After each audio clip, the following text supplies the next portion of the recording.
दोस्तों नमस्कार। दोस्तों आज हम एक नई सीरीज शुरू करेंगे अष्टावक्र गीता। ये एक महान ऋषि थे जो त्रेता युग में पैदा हुए थे, राजा जनक के और राम से भी पहले पैदा हुए थे। इन्होंने भी एक गीता लिखी थी जिसका नाम था अष्टावक्र गीता। इनके परिचय के बारे में थोड़ा सा बात करते हैं, उसके बाद इसकी सीरीज शुरू करेंगे।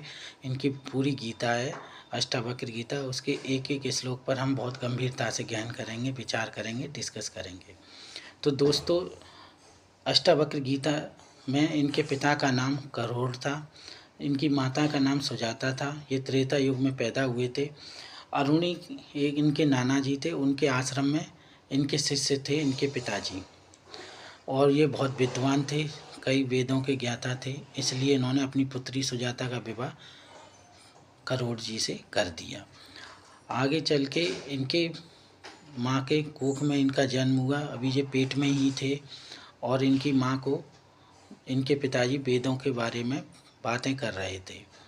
तो बच्चा इतना विद्वान था कि माँ के पेट में ही पिता की गलतियाँ पकड़ लेता था, और उन्होंने ऐसे करके 8 बार अपने पिता की गलतियाँ पकड़ी और हंस जाते थे और कोख से ही बोलते थे। ये एक सत्य बात है दोस्तों। तो इनके पिता पहली बार बोला तो थोड़े गुस्सा हुए। 8 बार लगातार बोलने पर, 8 गलतियां पकड़ने पर इनके पिताजी बहुत क्रोधित हो गए, क्योंकि दोस्तों अधिक विद्वानता आदमी को क्रोध दिलाती है, अहंकार दिलाती है, क्योंकि वो विद्वान नहीं है, वो केवल वेदों को, किताबों को रट रहा है, इसलिए उसमें अहंकार आ जाता है। तुमने बड़े बड़े ऋषि देखे होंगे दोस्तों, जो अहंकारी होते थे, जितना पुराने ऋषि, जितने तपस्वी ऋषि उतने अहंकारी ऋषि। तो ये अज्ञानता का पहला कारण है हठ योग। हठ योग से कुछ चीज़ें प्राप्त कर लेते फिर अहंकारी हो जाते, ये आत्मज्ञान नहीं है। इसी प्रकार थोड़ा सा विषय से भटक गए, आगे बात करते हैं। इसी प्रकार इनके पिताजी ने अपने पुत्र को श्राप दे दिया, और अपने पुत्र से को श्राप दिया कि आप 8 टुकड़ों में बट जाएं, जैसे कि आपने 8 बार मेरी गलतियां पकड़ी हैं। तो जब ये बच्चा पैदा हुआ तो ये 8 जगह से टेढ़ा था दोस्तों, डंडे से चलते थे और 8 प्रकार से टेढ़े थे। बच्चे के जन्म से पहले एक छोटी सी कहानी बताता हूँ। इनके पिताजी राजा जनक के दरबार में गए। वहाँ एक विद्वान था बंदी का राजा जनक के यहाँ नियम था, जो बंदी से हार जाएगा शास्त्र में, वेदों के ज्ञान में, तो वो उसे अपने यहाँ गुलाम बना लेता था।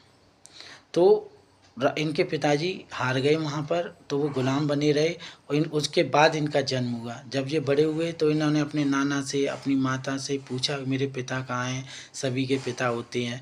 तो इनकी माँ ने बताया कि आपके पिता ऐसे ऐसे वहाँ बंदी हैं।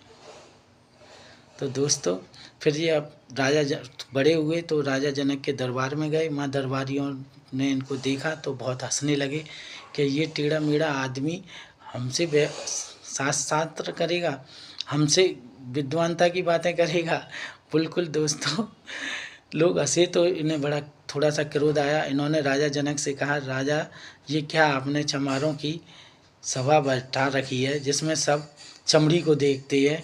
तब राजा जनक को थोड़ा ऑड लगा, बुरा लगा। तो फिर राजा जनक ने इनकी वहाँ पर बंदी जो था उनको वेदों के बारे में डिस्कस किया, जिससे वो बंदी हार गया और ये अपने पिता को वहाँ से छुड़ा के लेके आए। यही इनकी परिचय है, और भी इनके बारे में बहुत कथाएं। अब अष्टावक्र की गीता हम नेक्स्ट अध्याय में बात करेंगे। ठीक है दोस्तों, आज के लिए बस इतना ही। नमस्ते।